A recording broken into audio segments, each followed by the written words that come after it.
তো হ্যালো বন্ধুরা, কেমন আছেন সবাই? আশা করি সবাই ভালো আছেন।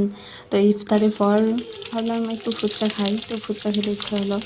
তো বাড়িতে ফুচকা রাখা ছিল, তো ভাবলাম ভেজে নিই, তো ভেজে নিচ্ছি সব ফুচকাগুলো। তো সবগুলো ফুচকা ভাজা হয়ে গেছে, তুলে নিচ্ছি। তো এখন আমার ঘুগনি করা ছিল, তো ঘুগনি দিয়ে আমি ফুচকাটা বানাচ্ছি, ঘুগনি দিয়ে খাবো।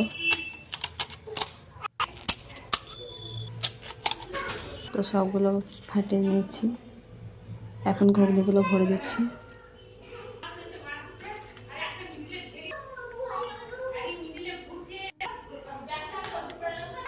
তো সবগুলো ঘুগনি ভরা হয়ে গেছে, এখন খেয়ে দেখবো কেমন লাগছে।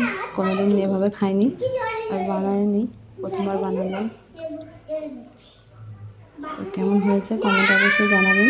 ভালো লাগলে একটা শেয়ার করে পাশে থাকবেন। দেখার জন্য ধন্যবাদ।